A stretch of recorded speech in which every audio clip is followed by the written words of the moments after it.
यह किताब Jamie Buckingham के द्वारा लिखी गई है। वो कैथरीन कुलमन के बारे में इस किताब में इस तरह बताते हैं। जीवन की तरह मृत्यु में भी वह रहस्य में डूबी रही। वह हमारे टीवी पर दिखाई दी और दूसरे प्लेटफॉर्म पर भी एक विलक्षण आकृति के रूप में दिखी। उसके उपदेशों में हिम्मत थी, फिर भी आंसुओं की कोमलता के साथ वह बीमार भीड़ को चंगा करने की घोषणा करती रही। दुनिया के फिफ्थ एवेन्यू फैशन मॉडल और हॉलीवुड के सितारों से लेकर हार्ड हैट मिल के श्रमिकों ने पिट्सबर्ग में उसके आश्चर्य कर्मों की सेवकाई में बाढ़ ला दी थी। बीमारी और आत्मिक अंधकार से तबाह एक ग्रह पर उसने उस घटक आशा का प्रतिनिधित्व किया जिसके बिना मानव जाति बर्बाद है। बहुत से लोग चंगे हुए।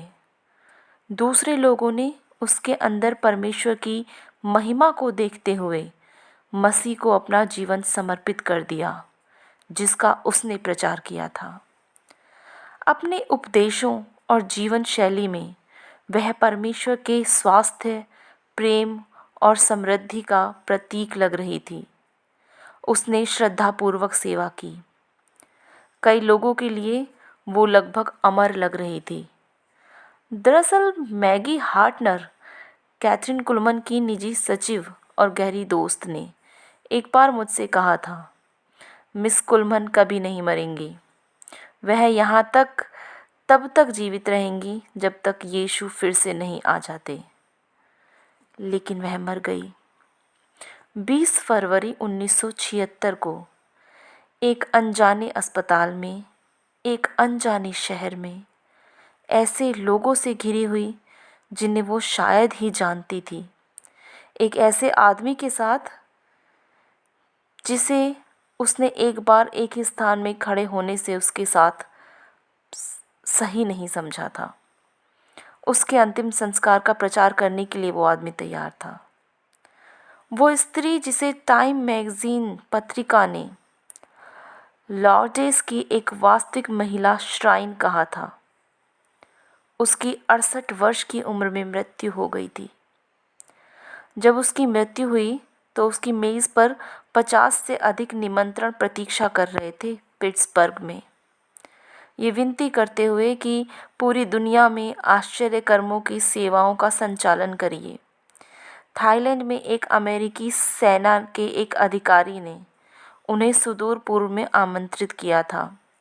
न्यूजीलैंड से आमंत्रण आया था, 2 ऑस्ट्रेलिया से और 5 यूरोप से, और दर्जनों अमेरिका के प्रमुख शहरों का प्रतिनिधित्व करते थे। लेकिन सबसे अधिक दिल को छूने वाला निमंत्रण व्योमिंग की प्रथम महिला श्रीमती एड हर्शलर, जो मल्टीपल स्क्लेरोसिस से पीड़ित थीं, उनका था, जो उसे शायन आने को कह रही थीं। हालांकि कैथरीन की मृत्यु ने उसके सभी निमंत्रणों को रद्द कर दिया। मृत्यु ने उसके जीवन के रहस्य को और बढ़ा दिया। सब कुछ ठीक नहीं था। लगभग 4 महीनों से कैथरीन 2 अस्पतालों में आभासी कैदी बन चुकी थी, एक लॉस एंजल्स में और दूसरा तुलसा में। तुलसा ऑटोमोबाइल डीलर और ओरल रॉबर्ट यूनिवर्सिटी का एक प्रतिनिधि था, D.B. Tank Wilkerson. एक रहस्यमयी तरीके से 8 महीने पहले ये कैथरीन कुलमन के जीवन में आया।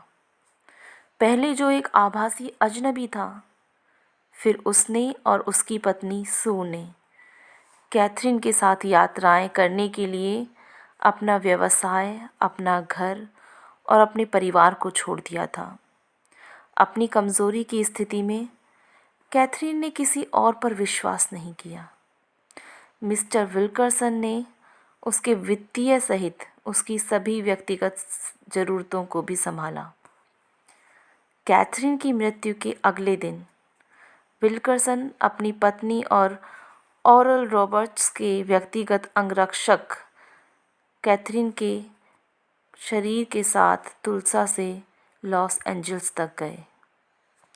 रविवार सुबह 10 बजे विल्करसन और अंगरक्षक और एक मिस्टर जॉनसन कैथरीन के कपड़े और श्रृंगार का कुछ सामान लेकर फॉरेस्ट लॉन कब्रिस्तान पहुंचे। उन्होंने सख्त आदेश दिया था कि कोई भी, बिल्कुल कोई भी शरीर को नहीं देखेगा। फॉरेस्ट लॉन कब्रिस्तान ने इसे रेड टैग अंतिम संस्कार कहते हुए कैथरीन के शरीर को दूसरी मंजिल पर एक कमरे में रखवा दिया, जिसमें एक प्रवेश द्वार था और खिड़कियां थीं जो बंद थीं और प्रवेश वर्जित था। मिस्टर जॉनसन, वो बाहर हॉल में बैठकर प्रवेश द्वार की चौकीदारी कर रहे थे।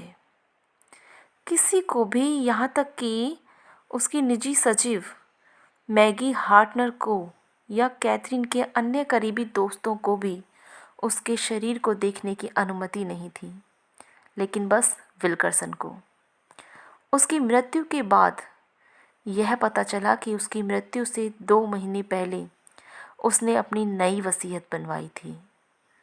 हालांकि उसने $2,67,500 अपने 20 कर्मचारियों और 3 रिश्तेदारों में बांट दी थी और बची हुई $2 मिलियन से ज़्यादा निजी संपत्ति विल्करसन के लिए छोड़ दी थी।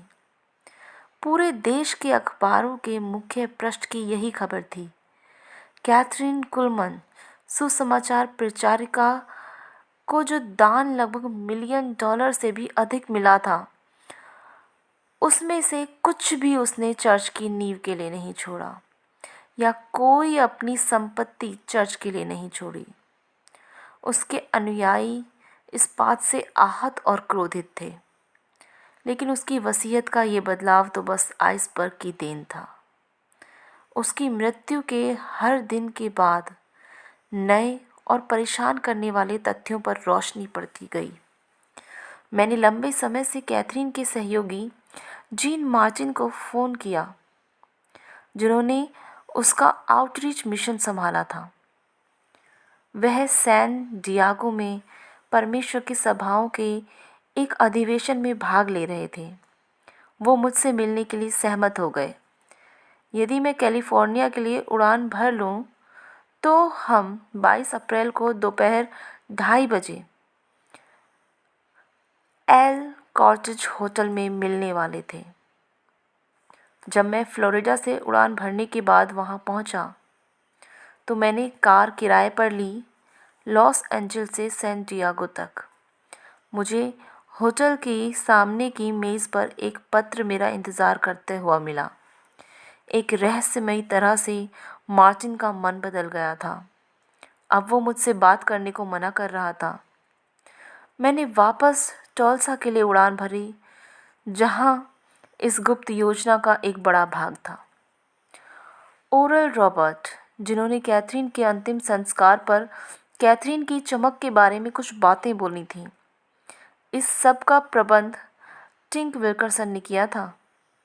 उन रॉबर्ट ने मुझसे मिलने को मना कर दिया। हिलक्रेस्ट हॉस्पिटल से बाहर कुछ बातें लीक हो गई थीं कि कैथरीन की मौत से पहले टिंक विल्करसन की ये बातें कि उसकी हालत थोड़ी थोड़ी सुधर रही है, झूठी थीं। नर्सों ने यह गवाही दी थी कि दिसंबर के आखिर में अपनी सर्जरी के बाद न केवल कैथरीन की हालत बहुत गंभीर बनी हुई थी, बल्कि वह 3 बार आभासी रूप में मर भी गई थी और उसे फिर जीवित होना पड़ा था। अब मुझे पता चला कि यह दबाव अस्पताल के बाहर स्रोतों से आया था और नर्सों को बात करने से मना कर दिया गया था। चुप्पी की साजिश ने रहस्यों को और बढ़ा दिया। ये साजिश तब और गहरी हो गई जब टोल्सा के कई लोगों ने मुझे बताया कि कैथरीन के मरने से एक रात पहले उनमें से प्रत्येक ने एक सपना देखा था। उन्होंने सपने में ये देखा था कि कैथरीन के मरने का ये समय नहीं था। मैंने टोलसा को ये सोचकर छोड़ दिया कि क्यों हर कोई बात करने से इनकार कर रहा है और कौन उन्हें चुप रहने के लिए कह रहा था। मैंने कैथरीन के पूर्व पियानो वादक डीनो कार्सोनेकिस से संपर्क किया। 1 साल पहले जब उसकी सार्वजनिक निंदा देश के अखबारों के पहले पृष्ठ पर छपी थी, तब उन्होंने मुझे बताया था कि वो कैथरीन को उजागर करने जा रहे हैं। हालांकि वह अब शांत था। अपने वफादार कर्मचारियों के अलावा साजिश में शामिल सभी लोगों में से केवल टिंक विल्करसन, एक शांत, दिलकश लेकिन चतुर आदमी, स्वेच्छा से बात करने लगा। मैंने उसके साथ पिट्सबर्ग में फॉक्स चैपल उपनगर में कैथरीन के खूबसूरत घर में 3 घंटे से भी अधिक समय बिताया। वो घर अब सशस्त्र सुरक्षा अधिकारियों से घिरा हुआ था। टिंक 2 अंगरक्षकों के साथ था। काम करने वाले लोग घर में से सारी अमूल्य चीज़ें और प्राचीन वस्तुओं को हटाकर भंडार गृह में रख रहे थे। टिंक ने कहा कि वो मुझे सच्चाई बताएगा। फिर भी कुछ बातें जो उसने मुझे बताईं वो गले से नीचे उतरने में मुझे कठिनाई दे रही थीं। उनमें से एक तर्क ये था कि वह वसीयत में से केवल $40,000 का ही भुगतान करेगा, जबकि दूसरों को वसीयत के साथ ही ये सब करना पड़ा था। उसने कहा वह भी दूसरे लोगों की तरह ही उतना ही हैरान था जब उसे यह पता चला कि कैथरीन ने नई वसीयत बनवाई थी और उसको ही प्रमुख रूप में नामित किया था, मुख्य लाभार्थी के रूप में, जबकि वह टोलसा का उसका वकील था, उसी के निर्देशों पर जो लॉस एंजल्स के लिए वो उड़ान भरती थी। उसी ने कैथरीन के लिए वसीयत बनाई जब वो गंभीर रूप से बीमार थी। क्या छिपाया जा रहा था? ये लोग वो कौन सी अजीब शक्ति थे जो कैथरीन के अंतिम वर्षों के दौरान उसके जीवन के ऊपर आ गई थी, यहाँ तक कि सच की परछाई को भी इतने सारे लोग क्यों छिपा रहे थे? क्या कोई गलत गुप्त योजना थी, जैसे कि कई लोगों पर शक जा रहा था? क्या परमेश्वर ने मूसा के जैसे ही कैथरीन को धरती पर से हटा दिया क्योंकि उसकी सेवा अब समाप्त हुई थी, जैसा कि दूसरों ने सुझाव दिया था? यह सबसे दिलचस्प बात यह थी कि कैथरीन जिस चीज़ से सबसे ज़्यादा डरती थी वह उस पर आ गई थी। क्या पवित्र आत्मा उसके पास से चला गया था और उसे सामर्थ्यहीन छोड़ दिया था कि जीवन उसे स्वयं आगे ले जाए? उसकी मौत के आसपास का सच क्या था? इन सभी सवालों के जवाब उसके आसपास के लोगों की अपेक्षा खुद कैथरीन में केंद्रित लग रहे थे। मुझे पता था कि यह सब जानने के लिए मुझे उसकी शुरुआत में जाना होगा, उसकी विरासत की जड़ों तक जाना होगा और वहीं से शुरू करें